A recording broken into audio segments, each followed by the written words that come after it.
A lot of you guys didn't know this. This is back in '93 when Clinton was in office. Now, even then, they started to ponder the overthrow of the United States of America. Second Amendment at risk. The Bill Clinton CDC gun data doctoring scandal reemerges. There's the CDC. Whoops. We don't want this, whatever this is up here. Washington. It's a long-forgotten scandal. During the Clinton presidency, the Center for Disease Control and Prevention began compiling statistics on gun violence in America. Even way back then, those results by the CDC researchers fit the liberal anti-gun narrative. Another erosion of America's Second Amendment rights. Now, this guy's been at it a long time. During the Vietnam War, so that he wouldn't have to get drafted, he headed off to Russia. Yeah, Bill Clinton's effort doctoring data against the Second Amendment. So they started this survey, and Bill Clinton was getting it to the point where it was a public health issue. That's why he was doing this. You know, the mental health thing, guys, this started way back then. Gun control supporters for the U.S. Public Health Service started believing they could increase support for gun control by defining firearms as a disease. I'm going to zoom that in.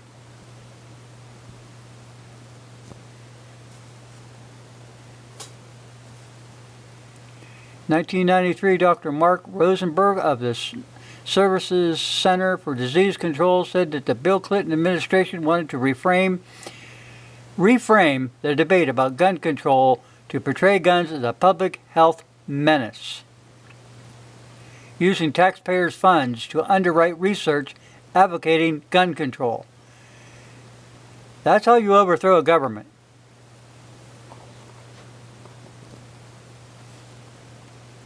Now, I won't go back up here just for 1 second. I'll make sure that I get this date in there so you understand what day it is. April 23rd, 2018. Now, this is just part of it. This is part of what's going on in America. Now, they've been... Let's see, where do I start? There you go. There's George Herbert Walker Bush. Read my lips, son. New World Order. The Education of W. Now, Clinton wanted to bring in a UN army. And this is in 2000. Clinton calls for a UN army. Okay? As world leaders gather in New York, the United Nations needs a rapid deployment force of well-trained and well-equipped soldiers capable of projecting credible force to a troubled spot. Yeah. Clinton spoke exclusively on making and keeping the peace. There assembled more people. Okay, can we seize this moment? He said most wars now occur within borders and are caused primarily by ethnic and religious differences. And he wanted to have a rapid deployment force. Clinton calls for a UN rapid deployment force, effectively a standing army at the disposal of the United Nations, which will certainly fuel efforts by Democrats in Congress to deploy 6,000 American soldiers for permanent UN service. The UN will be an independent political force within its own army arm. Clinton criticized the U.S. Congress for holding up payment of UN dues. All nations, including my own, must meet our obligations to the UN. Well, the UN is a communist-controlled organization. Now, I want you to see here. Now, where's the date? Down here. Okay. September 1996. The taking of America. U.S. national parks come under the control of the United Nations. Let's see. Right here. It is a plan of the Sierra Club, the United Nations, and those followers of the Green Agenda to actually restructure our society as we now know it, to relocate the human population of the United States within these bioregions. Okay? Private citizens will be robbed of their land. Okay? Does that sound like what Lavoy Finnegan and those guys were fighting? I want you to look here. The Great Smoky Mountains National Park, an international biosphere reserve. No longer yours, people. The Great Smoky Mountains National Park, along with dozens of U.S. other national parks, are now officially an international biosphere reserve administered by a United Nations committee whose authority supersedes the U.S. government. Oh, couldn't happen here? Yeah. Now here's another thing that came out in '94, when Clinton was in office. They had a guy going around, a questionnaire. Would you shoot U.S. civilians? It says here, I feel there is no conflict between my oath of office and serving a UN soldier. I would be willing to volunteer for assignment to a U.S. combat unit under a United Nations commander. I would like UN member countries, including the U.S., to give the UN all the soldiers necessary to maintain world peace. I would swear by the following code. I am a United Nations fighting person. I serve in the forces which maintain world peace in every nation and a way of life. Okay, you get this?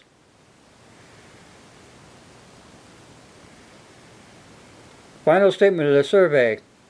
The U.S. government declares a ban on the possession, sales, transportation, and transfer of all non-sporting firearms. A 30-day amnesty period is permitted for these firearms to be turned over to the local authorities. At the end of this period, a number of groups who refuse to turn over their firearms consider the following statement.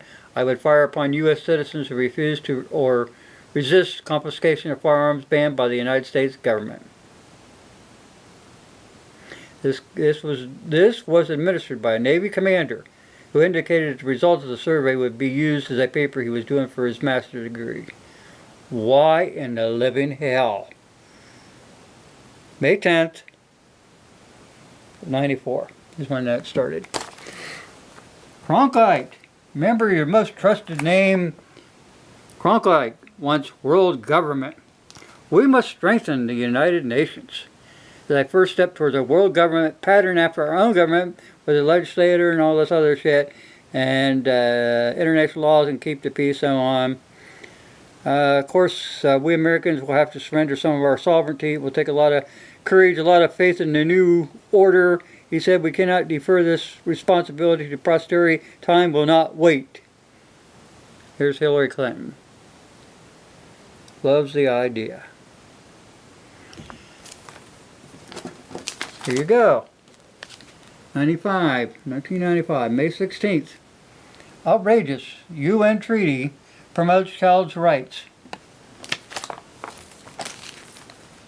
Global government. An end run around our sovereignty. Who's behind the New World Order? April 97. Sovereignty under siege. The United Nations plan for your home. Summits aren't what they used to be. New World Order brings summits down to earth. Freedom. United Nations bureaucracy has a plan to get U.S. gun rights in their clutches, and they need this November election to help them out. Definition of tyranny. You should know that by now. Why did we lose Korea and Vietnam? This is a resistor. This is put out by active duty and retired Green Berets, Special Forces, things like that.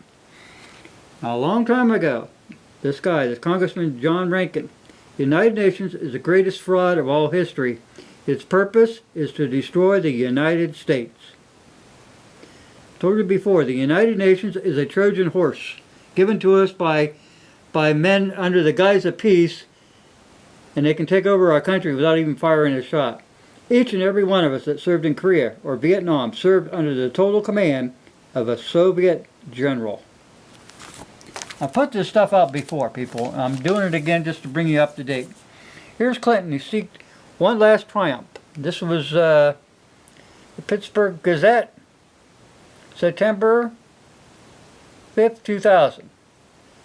Now, he wanted a United Nations standing army on U.S. soil. Clinton plans to announce American support for to establish a permanent United Nations operation based in New York for planning and preparing peacekeeping operations that could be deployed quickly. At the present, they have to be organized on a different basis. Yeah, Clinton's UN speech, sidestepped the awkward process of recreating a peacekeeping structure each time the UN forces are needed. This is crap, people. Everybody knew what was going on back in the 90s, except the Democrats didn't want to. If you worked with a Democrat, oh no, they couldn't get any better than this. This is 2001. Yeah, if I can ever get it. Anyway, June 25th, 2001. Representative Bob Barr from Georgia warns that the United Nations may ultimately override the U.S. Constitution and take your guns away. If people don't know, then we would wake up one day in a not too distant future and find our constitutional rights are meaningless because of a treaty that has been imposed and overlaid on our domestic rights. You remember this man. He's a good man. Okay, people. Yeah. UN forces need overhaul. Yeah, well, the U.S. Constitution says no standing army. I wrote this down there a long time ago. Circumstances may someday find these mercenaries being used at home for political purposes.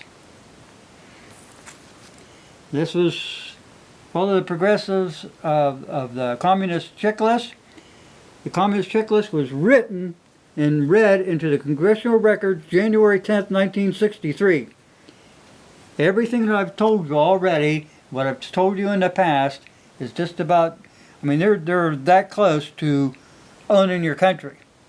We've got to get the UN off of our soil. We've got to bring back our sovereignty in the United States of America and make sure that our Constitution will never be touched again. Thanks for watching.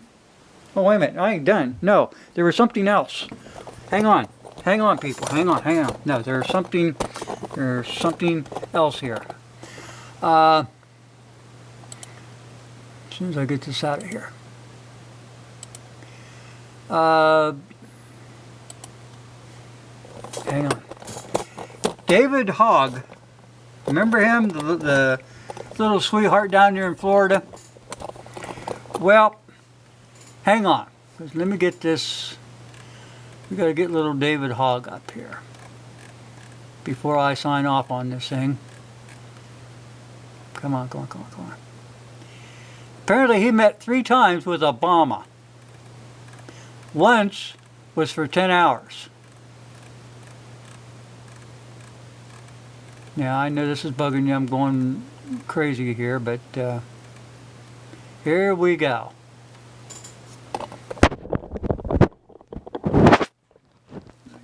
Up a little higher.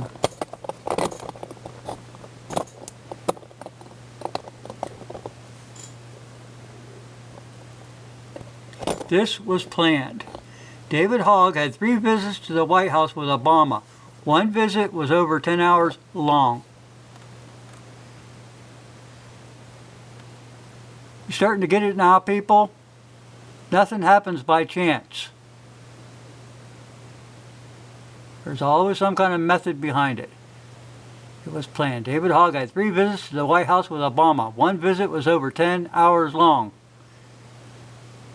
Boy, this is going to be a long video. Well, okay, so I better end it and get off of here. And thanks for watching, guys.